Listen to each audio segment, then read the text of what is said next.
I want you to imagine something. Imagine yourself 1 year from now. Same person, same life, but 1 year has passed.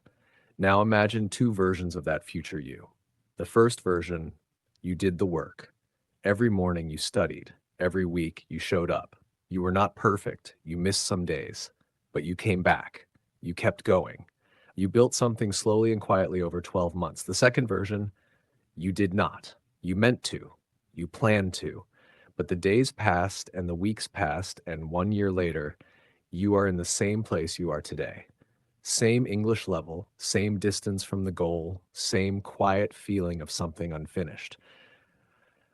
Both of these futures exist right now. Both are possible. The difference between them is not talent. It is not luck. It is not opportunity. It is what you do today. Just today. Because your future self, the one who is 1 year from now, is being built right now by every small decision you make today, by whether you open the lesson or close the laptop, by whether you practice for 20 minutes or scroll for 20 minutes. Your future self is watching every choice you make. What are you showing them? Today's story is about a young man named Zane. Zane made a decision one evening, a small, quiet, private decision. He decided to become someone his future self would be grateful for. This is his story. Meet Zane. Zane was 22 years old. He had just finished his first year at university. It was summer. 3 months of free time stretched ahead of him. No exams, no deadlines, no structure. Most of his friends were spending the summer relaxing, watching things, sleeping late, enjoying the freedom of unscheduled days. Zane wanted to do that too. Part of him. But another part, a quieter, more honest part, knew something. This summer was an opportunity. 3 months, 90 days, more free time than he would have at any other point in his young adult life. No obligations pulling at him, no exams demanding attention, just time.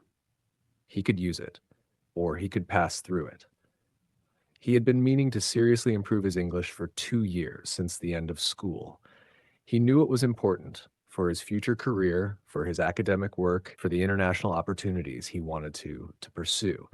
He had done small things, an app here, a YouTube video there, inconsistent, scattered, never really building into anything. He wanted to use this summer, really use it, to build something he would still have in September when university started again.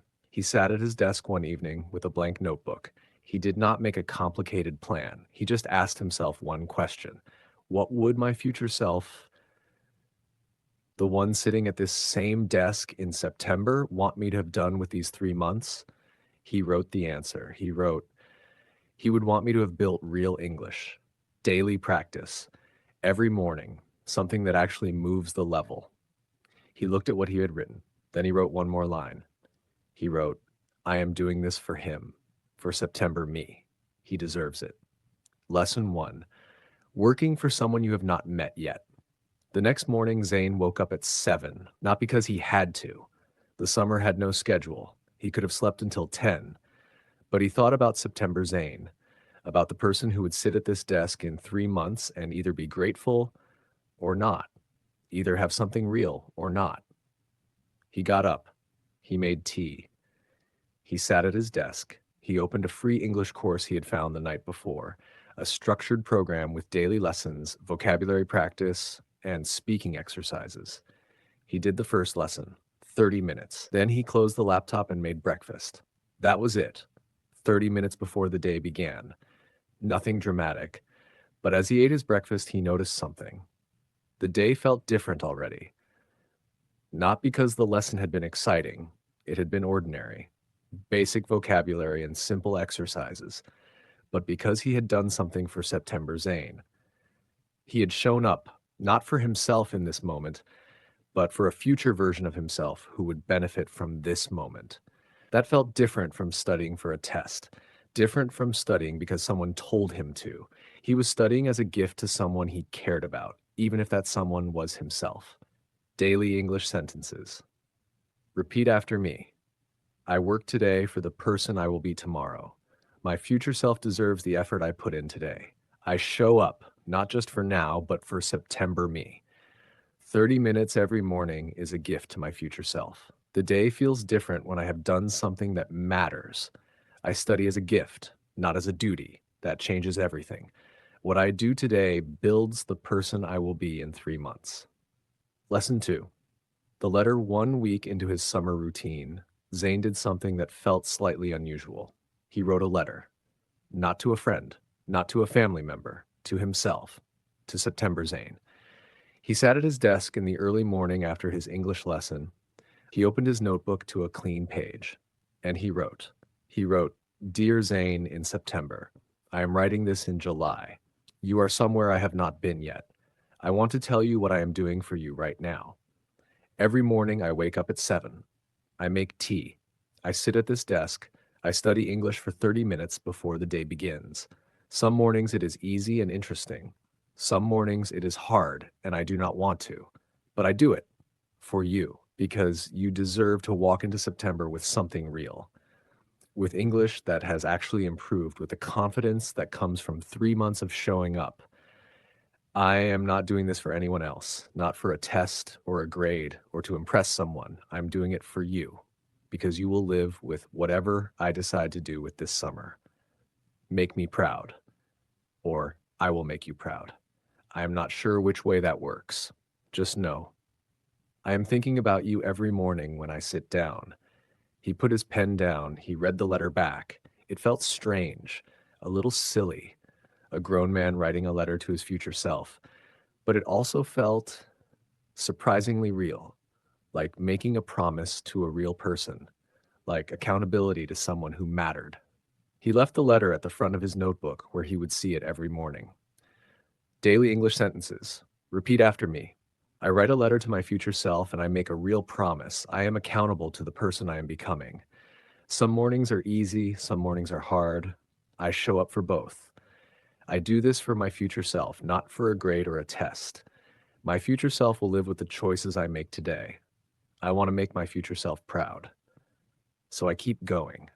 A promise to yourself is the most important promise you can keep. Lesson 3. The hard week. Week 4 of the summer. Zane had a hard week. Friends were going to the beach. There were gatherings in the evenings that ran late into the night. He slept later than usual. He was tired. Uh, the summer energy that had carried the first 3 weeks felt thinner. He missed 2 mornings. On the third morning, he sat at his desk, slightly tired, slightly guilty, and opened his notebook. He saw the letter. Dear Zane, in September. He read it again. I am doing it for you, because you will live with whatever I decide to do with this summer. He looked at the 2 missed mornings. He thought about September Zane, about what those 2 mornings meant to him, to that future person sitting at this desk after the summer ended. 2 missed mornings in a summer of 90 days. That was 2. Not the end, not a disaster, just 2 mornings. He opened the course, he did the lesson, 30 minutes. Then he wrote in his notebook below the letter, Week 4. 2 missed mornings. Came back on the third. Still here, still going. September me. I did not give up on you. He read that last line. I did not give up on you. Something about writing it to his future self rather than to himself in the present made the return feel less like recovering from failure and more like keeping a promise. He went back to showing up every morning. Daily English sentences. Repeat after me. 2 missed mornings in 90 days. That is not failure. That is human. I come back on the third morning. I am still here. I did not give up on my future self. I kept the promise. Writing to my future self makes returning feel like loyalty, not recovery. Hard weeks happen. I show up anyway when they pass. The letter reminds me who I am working for. Still here. Still going. That is enough. Lesson 4. September. September arrived. Zane sat at his desk, the same chair, the same notebook, on the first Sunday before university started again. He opened his notebook to the letter he had written in July. He read it slowly. Dear Zane, in September. I am writing this in July. He thought about July Zane, about the person who had sat at this desk 2 months ago with a blank notebook and one question. What would my future self want me to have done? He thought about what had happened in those 2 months. 62 mornings of studying, not 90. 2 hard weeks had each cost him a few days, but 62 real mornings, 62 lessons completed, 62 days of 30 minutes that had added up to more than 30 hours of structured English practice. 30 hours. He had not felt 30 hours passing. He had only felt 30 minutes at a time, one morning at a time, one lesson at a time. But there they were, 30 hours.